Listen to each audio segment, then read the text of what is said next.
Hello student, कैसे हैं आप। नेक्सस एजुकेशन पॉइंट में आपका स्वागत है। हम हाजिर एक नई वीडियो के साथ। आज हम बात करेंगे MGPE 7 गांधी पश्चात अहिंसक आंदोलन, इग्नू यूनिवर्सिटी। स्टूडेंट, टॉपिक है भारत में शांतिपूर्ण आंदोलन के नेतृत्व और उसकी ढांचागत व्याख्या व्यवस्था की व्याख्या कीजिए, अथवा शांति आंदोलनों के लिए गांधीवादी एजेंडे यानी सोच की चर्चा कीजिए। तो बच्चों, शांतिपूर्ण आंदोलन का जो टॉपिक है आपके एवरी ईयर एग्ज़ाम में रिपीट होता है, तो आप इस टॉपिक को बहुत अच्छे से पढ़ लीजिए। इस टॉपिक को कराने से पहले अगर आपने हमारे चैनल को सब्सक्राइब नहीं किया है तो हमारे चैनल को सब्सक्राइब करें, बेल आइकन जरूर बजाएं। चलिए शुरू करते हैं। शांतिपूर्ण आंदोलन होता क्या है। गांधी जी के नैतिक सिद्धांतों के अनुसार किसी भी विवाद या समस्या का समाधान युद्ध से नहीं बल्कि शांतिपूर्ण साधनों द्वारा संभव है। क्योंकि गांधी जी का मानना ये था कि आप हथियारों या युद्ध की सामग्रियों से शांतिपूर्ण माहौल की स्थापना नहीं कर सकते। गांधी जी अपने नैतिक सिद्धांतों के आधार पर वो प्रत्येक विवाद को आपसी बातचीत के द्वारा सुलझाने पर बल देते थे, और उनका मानना यह था कि अगर विवाद को सुलझाना है तो शांतिपूर्ण साधनों के द्वारा ही सुलझाया जा सकता है। जो लोग शक्तिशाली हैं उनके लिए राजनीति अपराध और आतंकवाद का साधन बन गई, क्योंकि बड़े बड़े शक्तिशाली लोग राजनीति को अपने फेवर में करके वो अपराध और आतंकवादी गतिविधियों को बढ़ावा देते हैं। यदि मानवता की उथल पुथल को दूर करना है और मानवीय समाज को जीवित रखना है तो संसार से युद्ध और युद्ध की सामग्रियों को समाप्त करना होगा। शांति और अहिंसा की शक्ति से हिंसा और अराजकता का अंत किया जा सकता है। गांधी जी का मानना ये था कि अहिंसा और सत्याग्रह के माध्यम से शांति और अहिंसा की शक्ति से विभिन्न प्रकार की हिंसा और अराजकता को समाप्त किया जा सकता है। गांधी जी ने हिंसा और अराजकता के लिए शांति अहिंसा जैसे साधनों को उचित माना। गांधी जी के अनुसार आधुनिक विज्ञान ने हिंसा की प्रवृत्ति को बढ़ावा दिया है, क्योंकि आज हम आधुनिक समय में टेक्नोलॉजी यानी साइंस के दौर में हम नई नई टेक्नोलॉजी का उदय कर रहे हैं और हम अपने भूगोल को पूरी तरह जानने की कोशिश कर रहे हैं। और आज आधुनिक विज्ञान ने हिंसा की प्रवृत्ति तेज़ी से बढ़ा दी है, क्योंकि प्रत्येक देश अपनी साइंस के माध्यम से अपने साम्राज्य विस्तार और अपने औद्योगिकरण की प्रवृत्ति को तेज़ी से बढ़ा रहे हैं। क्योंकि अस्त्र शस्त्रों और बम निर्माण में आधुनिक विज्ञान ने महत्वपूर्ण भूमिका निभाई। प्रत्येक देश अपनी शक्ति को बढ़ाने के लिए खतरनाक से खतरनाक हथियारों का एक्सपेरिमेंट, परमाणु बम, हाइड्रोजन बम जैसे रासायनिक हथियारों का उद्भव कर रहे हैं। फलस्वरूप हिंसा अस्त्र या शस्त्र के आधार पर हो या मनुष्य के प्रौद्योगिकी के अधीन हो, इससे किसी भी दृष्टि में देखा जा सकता है, जिसका कारण आधुनिक विज्ञान और प्रौद्योगिकी है। और आधुनिक विज्ञान और प्रौद्योगिकी ने आज प्रत्येक देश में स्वार्थपूर्ण राजनीति का उदय किया है, और प्रत्येक देश विज्ञान प्रौद्योगिकी के माध्यम से आगे निकलना चाहता है विकास की दौड़ में, और प्रत्येक देश को वो पिछाड़ना चाहता है, जिसके कारण हिंसा व अराजकता का माहौल उत्पन्न होता है। तो गांधी जी ने हिंसा और अराजकता के माहौल को समाप्त करने के लिए शांति आंदोलन का समर्थन किया। अब बात करेंगे भारत में शांति आंदोलन। भारत में शांति आंदोलन अभी अपनी आरंभिक अवस्था में है, और इसे विकसित होने और राजनीतिक जीवन से जुड़ने में पर्याप्त समय लग सकता है। अतः देश में इसको लेकर सोच अलग अलग है और किसी विशेष उद्देश्य के लिए ही ऐसा किया जाता है। क्योंकि भारत, अगर हम बात करें शांति आंदोलन, गांधी जी ने ये बताया कि भारत में जो शांति आंदोलन है उसकी आरंभिक अवस्था है, और इसे विकसित होने में यानी उसे डेवलप होने में भी कुछ वक्त लगेगा, और राजनीतिक जीवन से जुड़ने में पर्याप्त समय लग सकता है। और साथ ही साथ में इन्होंने ये भी कहा कि देश में शांति आंदोलन को लेकर प्रत्येक विचारकों का अपना अपना नज़रिया है। पाश्चात्य देशों में शांति आंदोलन की तुलना में भारत में शांति आंदोलन अलग परिस्थितियों में उभरे हैं। क्योंकि अगर हम बात करें शांति आंदोलन, जितने भी पश्चिमी देश हैं उनमें शांति आंदोलन का स्वरूप अलग है, और जबकि भारत में शांति आंदोलन की जो परिस्थितियां हैं उन्हें उभारने में अनेक बिंदु सहायक हैं। ये पश्चिमी देशों में परमाणु युद्ध जैसी भयानक स्थिति के कारण उत्पन्न हुआ है, परंतु भारत में शांति आंदोलन सार्थक उद्देश्यों के लिए आरंभ किया गया है, क्योंकि भारत में शांति आंदोलन का उद्देश्य है भारत को पूर्ण स्वराज्य और भारत में नैतिकता और मानवता के विकास के लिए शांति आंदोलनों को महत्वपूर्ण माना। जबकि पश्चिमी देशों में जो शांति आंदोलन है वो परमाणु युद्ध जैसी भयानक स्थिति के कारण है। यहाँ शांति दमन से रहित जीवन के लिए आवश्यक साधनों की सुलभता, अहिंसा और सांस्कृतिक स्वतंत्रता से यहाँ लोगों की सुरक्षा राष्ट्रीय सुरक्षा से अधिक महत्वपूर्ण है। लोगों को आभास है कि ये मुद्दा आपस में जुड़े हैं, परंतु इसके लिए कोई आंदोलन नहीं हुआ है। तो ये भारत में शांति आंदोलन था जिसके ऊपर गांधी जी ने अपने विचार प्रस्तुत करेंगे।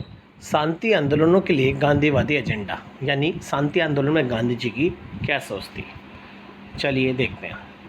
जैसा कि आपको पता है कि गांधी जी शांति के सच्चे दूत रहे हैं और उन्होंने सदैव शांति का मार्ग अपनाया, और ये गुण उनके विश्वास, अहिंसा और सत्य के विचारों में झलकता है। उन्होंने विश्वास, अहिंसा और सत्य के मार्ग पर चलते हुए ही शांति स्थापना पर जोर दिया।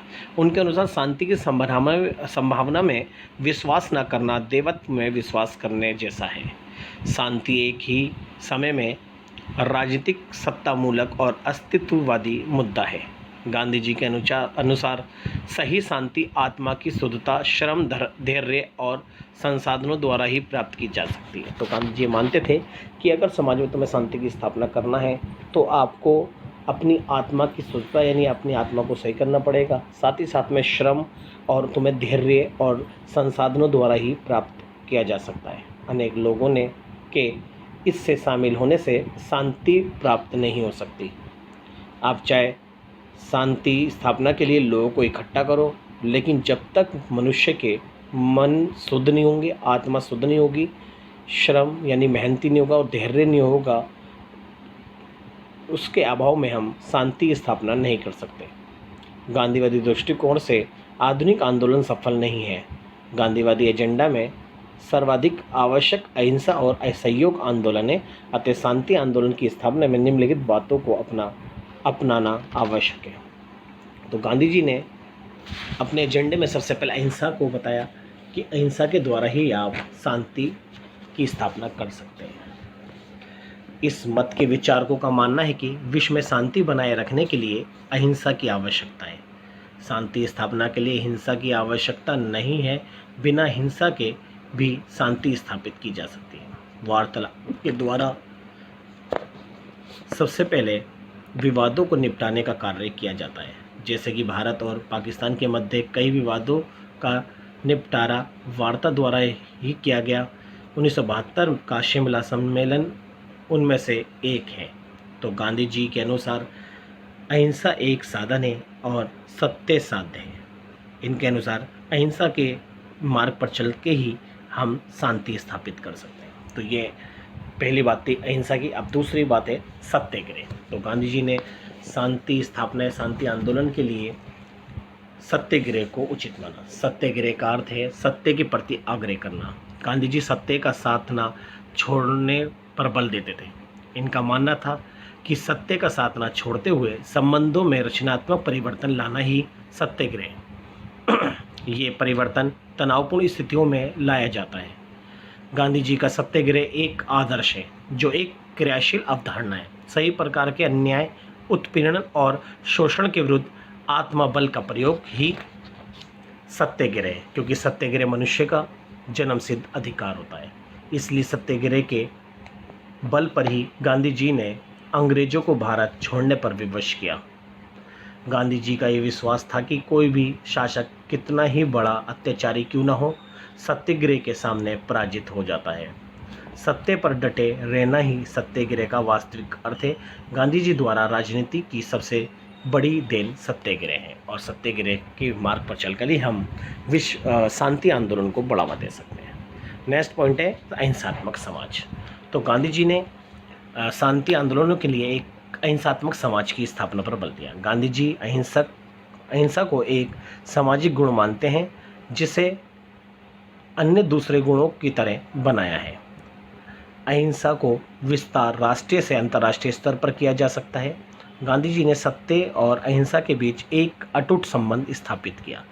वे मानते हैं कि जैसा धरती गुरुत्वाकर्षण बल से आपस में बंधी हुई है, ठीक उसी प्रकार समाज भी अहिंसा की शक्ति से आपस में जुड़ा हुआ है। अहिंसा पर आधारित समाज गांवों में स्थित समूहों का समाज होगा, जहां व्यक्ति अपनी इच्छा से एक दूसरे की हेल्प करेंगे और शांतिपूर्ण जीवन व्यतीत करेंगे, जो शांतिपूर्ण आंदोलन को प्रेरणा देगी। तो गांधी जी ने अहिंसात्मक समाज को स्वीकार किया। और नेक्स्ट है शांतिपूर्ण से अस्तित्व। शांतिपूर्ण से अस्तित्व के सिद्धांत को गांधी ने स्वीकार किया और उन्होंने बोला शांति स्थापना के लिए शांतिपूर्ण से अस्तित्व का होना बहुत ज़रूरी है। शांतिपूर्ण से अस्तित्व के होने की संभावना केवल शांतिपूर्ण वातावरण पर टिकी हुई है। उनके राजनीतिक दार्शनिकों का मानना है कि शांति व्यवस्था स्थापित करने के लिए युद्ध के लिए तैयार रहना चाहिए, परंतु ये मुहावरा केवल सभी राष्ट्रों को हथियार के निर्माण व होड़ करने के लिए प्रेरित करेगा। ऐसी स्थिति में शांति तो होगी, परंतु इस शांति का आधार भय तथा शंका होगी। एक दूसरे राज्य के प्रति विश्वास व मैत्री को बिठाने में शांतिपूर्ण से अस्तित्व की नीति का योगदान रहेगा। इसलिए आज सभी राष्ट्र निशस्त्रीकरण चाहते हैं। यही नीति उत्तम है। इसी तरह पर चल कर अंतर्राष्ट्रीय शांति को स्थापित कर सकेंगे, जो से अस्तित्व व विकास के लिए अति आवश्यक है। और शांतिपूर्ण से अस्तित्व के माध्यम से ही हम शांति स्थापित कर सकते हैं। तो गांधी जी के जो एजेंडा था, वो सोच जो थी, वो ये थी। अब बात कर शांति आंदोलनों में नेतृत्व की भूमिका। तो गांधी जी का नेतृत्व यानी शांति आंदोलन में गांधी जी के अलावा किन किन जो समाज सुधारक थे उनका क्या नेतृत्व था, उसके बारे में बात करेंगे। महात्मा गांधी जी को एक प्रसिद्ध शांति दूत माना जाता है। वे बहुमुखी प्रतिभा के धनी थे। उन्होंने भारतीय राजनीति और समाज को गहराई से प्रभावित किया। उनसे अनेक व्यक्ति प्रभावित हुए और उनके शांति के संदेश का नेतृत्व किया। फलस्वरूप शांति आंदोलन में नेतृत्व की भूमिका को निम्नलिखित प्रकार से स्पष्ट कर सकते हैं। पहला नेतृत्व था विनोबा भावे जी। विनोबा भावे ने शांति आंदोलन में अपनी अहम भूमिका निभाई। गांधीवादी विचारकों में सर्वाधिक प्रसिद्ध नेता आचार्य विनोबा भावे थे। उन्हें गांधी जी का आध्यात्मिक और नैतिक उत्तराधिकारी माना जाता है और विनोबा भावे में गांधी जी का प्रतिनिधित्व करने की क्षमता है।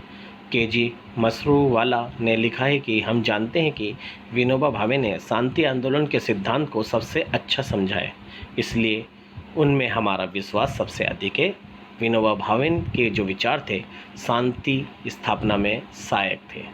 अब नेक्स्ट शांति की स्थापना में के.जी. मशरूवाला को गांधी जी के महत्वपूर्ण व्याख्याकारों में से एक माना जाता है।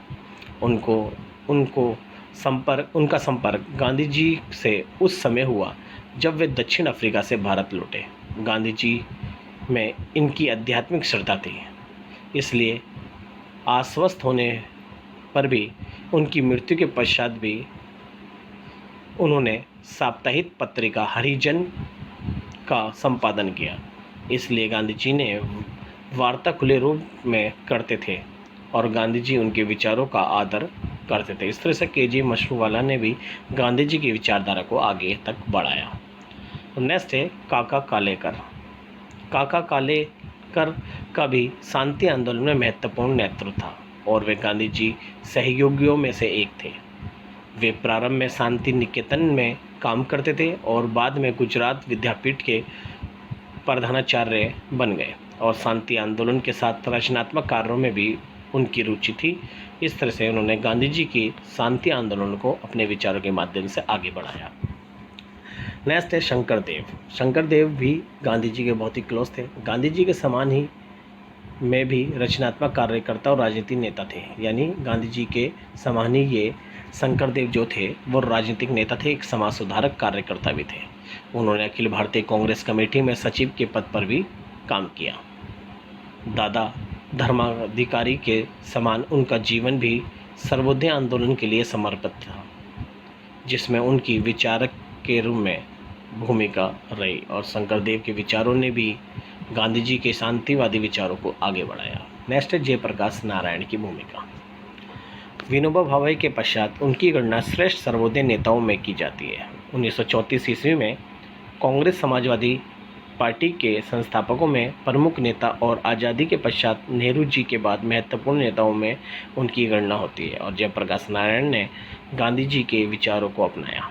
जेपी नारायण के अनुसार स्वतंत्रता समानता के वही पुराने प्रकाश स्तंभ जिन्होंने मेरे जीवन पथ का निर्देशन किया, मुझे लोकतांत्रिक समाजवाद में लाए और उन्हें सर्वोदय का एक सशक्त नेता बनाने में समाजवादी विचारों का ही योगदान था। तो इस तरह से जयप्रकाश नारायण ने भी गांधी जी के विचारों को बल दिया। नेक्स्ट है आचार्य जे.बी. कृपलानी। जी, आचार्य जे.बी. कृपलानी भी गांधीवादी विचारधारा से प्रभावित थे। सर्वोदय दृष्टि से पोषित जे.बी. कृपलानी भारतीय राष्ट्रीय कांग्रेस के पूर्व अध्यक्ष थे। तो 1917 में वे गांधी जी के संपर्क में आए, परंतु उन्होंने अपनी पहचान अपने रचनात्मक कार्यों से बनाई और ये गांधी जी के इतने करीबी थे कि व्यक्तिगत कार्यों के लिए जे.बी. कृपलानी महात्मा गांधी जी से परामर्श लेते थे। इसलिए आचार्य जे.बी. कृपलानी भी गांधी जी की विचारधारा से प्रभावित थे और उन्होंने गांधी जी के शांति आंदोलन की विचारधारा को आगे बढ़ाया। इस तरह से ही जो हमने बात करी शांति आंदोलनों में विभिन्न विचारकों के दृष्टिकोण की भूमिका, इसे आप बहुत अच्छे से कर लीजिएगा। तो ये टॉपिक थे दो, बहुत अच्छे से करिएगा। अगर आपने हमारे चैनल को सब्सक्राइब नहीं किया, हमारे चैनल को सब्सक्राइब करें, लाइक कमेंट शेयर करना ना भूलें।